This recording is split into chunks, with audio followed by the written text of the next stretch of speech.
Hey everybody, this is Curtis, the Wordy Nerd, for Living Creatures Creations, and what we're doing today is painting outside for a little bit. So ignore the sound of the passing traffic for me. Alright, we're, what you can see in front of you is where I'm forced to work at the moment, so it's not optimal, but it works. It'll serve its purpose for right now. Alright, today I'm going to show a little bit about painting here. So what we've got is my custom Storm Shadow from G.I. Joe. So we took a Moon Knight body, okay, and sculpted in some details, sculpted in a little bit of a belt that's not the normal costuming for him, but you know what, I don't always like to go with the exact idea of whatever the subject matter was. I like to make some modifications and changes. Alright, so we took a X-Men Classics Colossus, removed his shirting piece, okay, because I was using the body for a custom anyway, so this was just in the fodder. So now it's going to be Storm Shadow's sleeve pieces. Alright, we took the arms from I don't know, Wolverine from X-Men Classics, I think, sculpted the ninja hood facial details. Let's see if I can get him close enough that you can see that in there. Alright, left the Moon Knight belt piece so that he can store nunchucks. Left the gap open here in the back, because what we're going to be adding in here later is going to be an accessory pack. So he's got his backpack for his bow storage, arrows, swords, all that good stuff.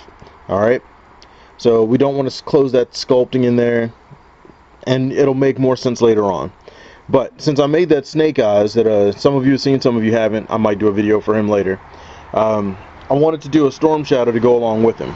So the first thing we're going to do for painting is we need a base coat. Okay, now your base coat is applied in such a way to give your other paints something to stick to. Alright, to apply a base coat, I'm going to take my large flat brush. Alright, it's what I call a dry brushing brush. Okay, and I'm going to use my little palette. My palette is a mess. I keep it a mess at all times. It's just what I do. And I'm going to make some gray paint for my base coat. Alright, I'm going to use a few drops of Vallejo wash. This is the black shade wash, and we're gonna put just enough in there to get a lot of fluidity out of it. Now I've got, as you can see up here, I've got some Games Workshop stuff as well, but Vallejo is definitely my go-to paint color. Now I have off-white for Vallejo, so I'm going to mix the off-white with the black shade wash. Now, I've just mixed up a lot more than what I actually need, okay? But it's better to have a little more than not enough. Now, it might be a little hard to see on your screen there the difference in color already. Okay, we did not get a bright white, but as you can see against that gray, it's definitely not the same color. So we're going to add a few drops more.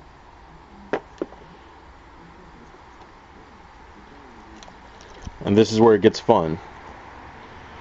We're going to darken it with some of the blue shade.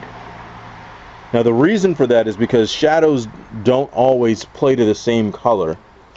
And when you're dealing with shadows on a darker surface, or on a brighter surface, I'm sorry, a brighter surface, not a darker surface, it's unusual the way it works.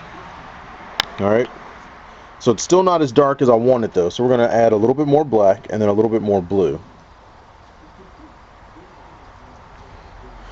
Now this is what makes the Vallejo stuff so good, because that dropper system lets you control how much you want to drop at any given time. Alright, Now, whoops, we got a little bit more of a squirt out on that one than I really wanted, but it'll be okay. That mixture there has given me this nice, deep, rich, smooth shade of gray. And this is what's going to be my base coat. And the purpose of a base coat is to try to get into your shadows and your detailed crevices, so that your surface can handle what you're filling in. All right. So we're going to start working on the legs here.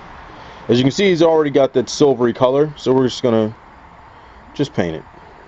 Go right down them, and then straight brushes, not up and down, not back and forth, no zigzags, just smooth, straight directions.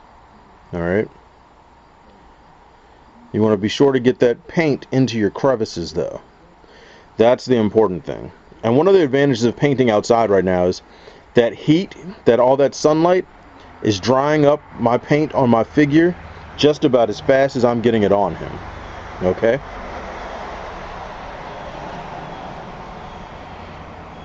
So there's a comparison shot of the two legs. Alright? Now, this is how we base coat.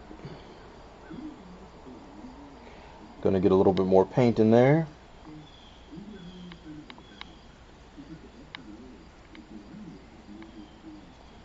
One of those questions I get a lot is, what do all the terms mean? How does it all fit together? What does it do for you? So, your base coat serves a few different functions on your figure.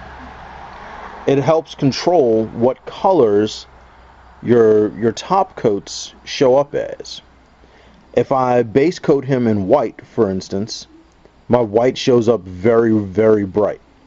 And shadows and details become difficult to see on him under certain light conditions, because he'll just be too bright. If I were to put black down, it would take multiple coats of white to try to cover it up, so that you don't get any of the areas where it's too thin. Excuse the coughing. So there we go. So that's how we base coat. Alright. Now, what you're not going to see me do off camera is I'm going to finish base coating him, and I'll be back to do a demonstration of what I call the dry brushing. Okay, when you hear me talk about dry brushing, that's what you'll see next.